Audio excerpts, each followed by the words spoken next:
Bienvenue sur Géopolitis. Il y a un homme, le pape, le nouveau pape François, venu d'Argentine. Il est le représentant de Dieu sur Terre. Et puis sur Terre, on compte 1,196 milliard de catholiques. Contrairement à ce que l'on pense généralement, eh bien non, le nombre de catholiques dans le monde n'est pas en baisse. Il enregistre même une petite hausse entre 2009 et 2010, 15 millions de catholiques de plus. Mais oui, il y a une très nette disparité entre les continents. Les fidèles sont en progression en Afrique et en Asie, mais ils sont en recul en Amérique latine et en Europe. En somme, les catholiques dans le monde, c'est très exactement 17,5% de la planète, presque un terrien sur 5. Le pape le sait, lui qui vient d'Amérique latine, un continent où l'on dénombre 425 millions de catholiques.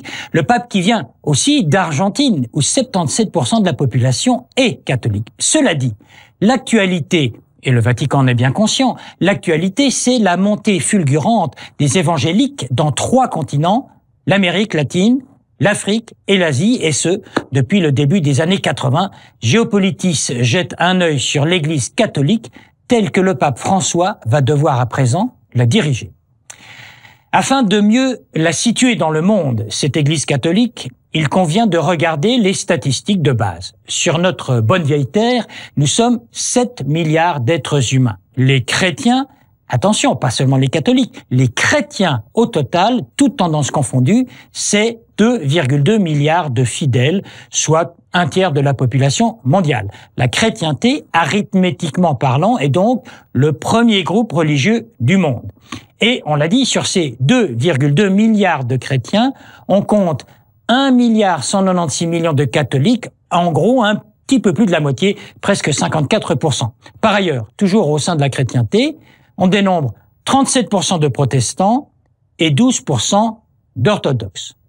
On peut à présent comparer ce monde chrétien à l'islam. Eh bien, on compte 1,6 milliard de musulmans dans le monde, soit 23% de la population de la Terre.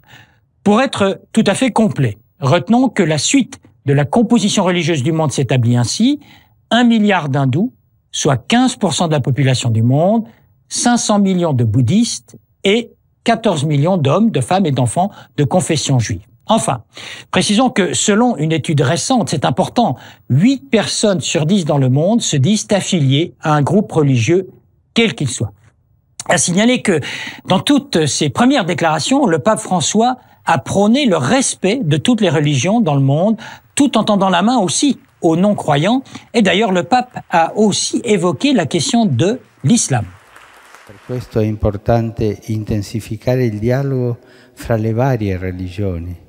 Penso anzitutto a quello con l'Islam e ho molto apprezzato la presenza durante la messa dell'inizio del mio ministero di tante autorità civili e religiose del mondo islamico. Encore quelques données chiffrées qui donnent une idée de l'évolution actuelle de l'Église.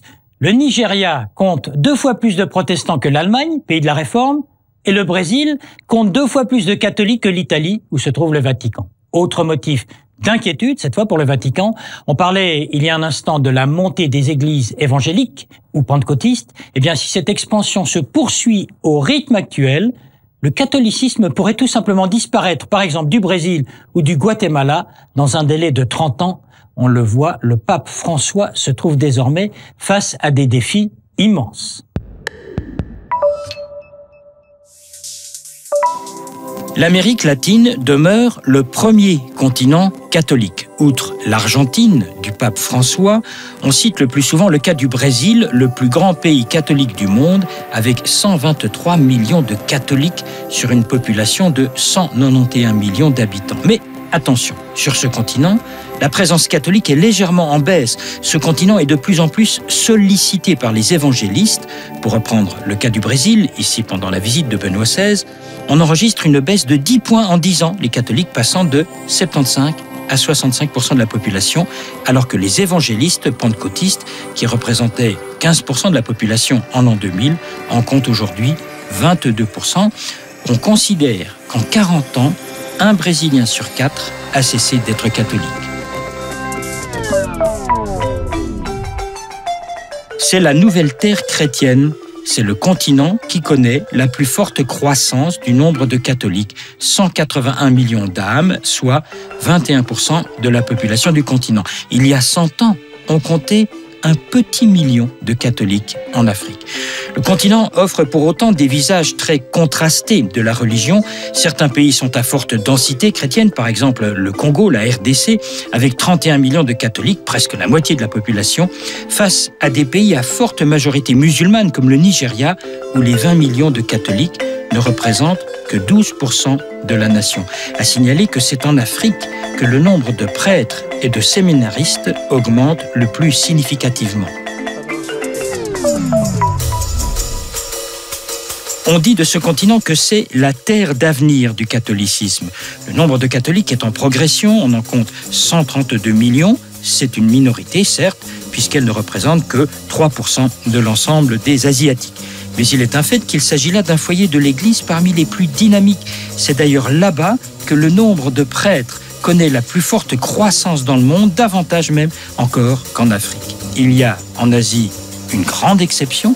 Dans ce continent où toutes les religions se croisent, il y a les Philippines, où les catholiques sont ultra majoritaires, 8 citoyens sur 10. Enfin, un mot sur la Chine, 1,3 milliard d'habitants, mais seulement 9 millions de catholiques. En 1910, l'Europe représentait 65% du monde catholique face à une Afrique qui, à l'époque, comptait pour un tout petit pourcent. Un siècle plus tard, l'Europe, elle, ne représente plus qu'un quart du monde catholique, loin derrière le continent sud-américain. C'est pourtant l'Europe qui, en tant que continent, concentre le plus grand nombre de cardinaux, 61 sur 115, en âge de voter au conclave, donc ceux qui ont moins de 80 ans. À titre de comparaison, un cardinal européen représente 6 millions de fidèles, un cardinal d'Amérique latine en représente 22 millions. Autre élément sur l'Europe, le nombre de prêtres a fortement diminué, 905 ecclésiastiques de moins en un an, et on enregistre aussi une baisse de 10% des séminaristes. Ce qui n'est pas le cas au niveau mondial, car en un an, entre 2009 et 2010, le nombre de prêtres catholiques a augmenté, passant de 410 000 à 412 000.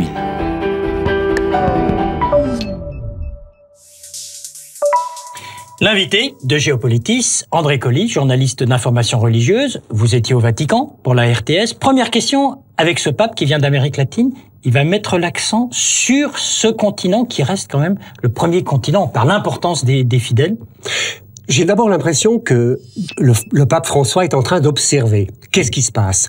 Et il vit avec les gens du Vatican, il est encore à Sainte-Marthe pendant un certain temps avant d'occuper ses propres appartements. Donc il observe et il est très très proche des gens et c'est seulement après qu'il va se déterminer. Évidemment, il y a un décentrement assez complet du fait qu'il vient d'Amérique latine. C'est qu'un peu comme un chef d'entreprise qui vient d'être nommé à la tête d'une gigantesque multinationale, il va voir tout de suite quels sont les points faibles. J'entends par points faibles les endroits du monde où le catholicisme rétrécit. Alors effectivement, il y a des fronts qui sont tout à fait différents. D'un endroit à l'autre de la planète, il y a les majoritaires, les minoritaires. Déjà aujourd'hui, par exemple, simplement en Asie, quand on se dit que aux Philippines, il y a une majorité de chrétiens alors qu'ils sont extrêmement minoritaires au Japon ou ailleurs, dans beaucoup de continents, il y a une homogénéité plus grande. Mais parfois, il y a des réflexes identitaires quand on se trouve minoritaire. Parfois, on est affronté à la sécularisation. Parfois, à la concurrence religieuse, comme c'est le cas en Amérique latine et particulièrement au Brésil. Donc, les situations sont extrêmement diverses. Et comment peut-on conduire un paquebot alors que la diversité, elle est totale? Cette diversité, j'ajoute, il y a une obsession du côté de la tradition vaticane d'avoir une sorte d'idéal d'unité qui n'est pas toujours réaliste. Et finalement, il y a une obsession de l'uniformité qui prend la place de la volonté d'unité. Alors, on va revenir sur cette obsession. Je reprends le terme que vous utilisiez tout à l'heure. Une concurrence en Amérique latine, c'est les évangélistes. C'est quelque chose qui préoccupe le pape ou il considère que ça fait partie du monde, de la chrétienté et que tout va bien ? Alors, il y a d'abord eu une réaction, je dirais, prudente à l'égard du pape, ou même très très méfiante. Et puis finalement, il ne les aimait pas, ces évangélistes, disons-le. Je pense qu'en Argentine, la situation était un petit peu différente de ce qui se passait au Brésil ou ailleurs. Ou là, au Brésil, Il y a vraiment une montée fulgurante de ces mouvements. Tout à fait, et une concurrence alors qu'ils se manifestent sur le terrain. C'est comme si chez nous, les églises protestantes ou catholiques se vidaient parce que tout le monde devient bouddhiste ou musulman. Donc dans le mixage des religions, il y a quelque chose de difficile. Mais qu'est-ce qu'il peut faire, lui, le nouveau pape, pour dire à tous ces gens, à la limite, revenez au catholicisme? Puisque beaucoup viennent.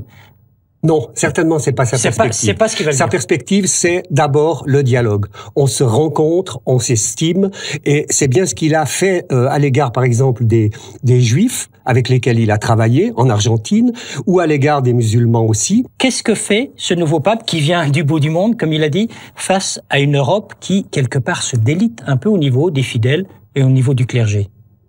Alors là, effectivement, il a décidé déjà, précise? À mon avis, il n'a pas encore décidé. Donc, il est dans cette phase d'observation. Mais une chose qui est essentielle pour lui, c'est de voir comment il maîtrise la curie romaine. Parce que, certainement, qu'à la curie romaine, pendant le préconclave, on a entendu le vent du boulet. C'est absolument manifeste. Et alors le boulet Vatilix et autres, quoi. Oui, mais avec toute l'élégance cardinaliste nécessaire. Mais il la connaît bien, la curie. Alors, il la connaît. Il faisait partie de 5 congrégations auparavant. Donc, il avait quand même un certain nombre de contacts, même s'il ne restait pas à séjourner dans les palais pontificaux. Excusez-moi de l'expression, est-ce qu'il va faire le ménage? Je pense qu'il va faire le ménage en nommant un certain nombre de chefs de dicaster et le secrétaire d'État naturellement en particulier. Il fera le ménage, mais c'est le modèle d'église qui est en question. Est-ce que le paquebot devrait devenir une flottille? C'est-à-dire que l'immense paquebot, il n'est pas gérable avec 1 milliard et quelques de catholiques, avec des églises extrêmement diversifiées, avec des liturgies particulières, aux Zaïre, chez les Syro-Malabar, chez les Syro-Malankar. Là, c'est l'unicité de l'église que vous semblez mettre en cause. Je mets pas en cause l'unicité fondamentale qui est autour du Christ, naturellement, y compris d'ailleurs pour les autres confessions chrétiennes, mais cette volonté d'uniformisation qui est finalement très nocive, parce qu'on veut tout contrôler, ajuster absolument tout le monde sur les mêmes créneaux, et ça, c'est devenu absolument impossible pour des raisons culturelles notamment. Est-ce qu'il faut que la multinationale délègue des pouvoirs à des filiales? Alors, l'image est un peu osée, mais enfin c'est comme ça. Mais on réfléchit certainement. Il y a plusieurs choses qui ont été dites. Par exemple, le cardinal Ratzinger, qui n'était pas encore cardinal en 1971, se demandait s'il fallait pas créer des patriarcats continentaux. Eh bien, cette idée, elle refait surface. Est-ce qu'il n'y aurait pas une église d'Amérique latine, une église asiatique? Voilà. Ou avec un conseil rapproché du pape. Du germe de schisme, quand même. Non, parce qu'alors, dans ce cas-là, la curie romaine devient l'instrument à disposition de l'état-major autour du pape. Ce sont de formidables bouleversements que vous nous annoncez là. C'est comme ça que, dans le monde de ceux qui connaissent bien l'Église catholique, on perçoit ce nouveau pape? Alors, il va bouleversifier, si j'ose dire, l'Église. Avant de venir vous rejoindre, j'ai interrogé des amis au Vietnam, au Québec, au Congo et à différents endroits. L'espérance est absolument immense. Comment une espérance peut-elle être comblée quand on sait que le pape est le serviteur du Christ, lequel est mort sur la croix? Finalement, il y a quelque chose de paradoxal. Donc, le pape n'est pas fait pour être totalement aimé et en tout point. En revanche, les pauvres, c'est une question fondamentale. C'est un message essentiel que le pape vient de lancer en disant attention aux pauvres, et c'est une sorte de manière de recevoir la fresque de la chapelle Sixtine. Vous serez sauvés parce que vous avez donné à manger aux pauvres, parce que vous avez visité les malades, visité les prisonniers. On reste sous cette voûte de la chapelle Sixtine. André Coly, merci. Je rappelle que vous êtes journaliste d'information religieuse et vous étiez au Vatican pour la RTS. Merci à vous.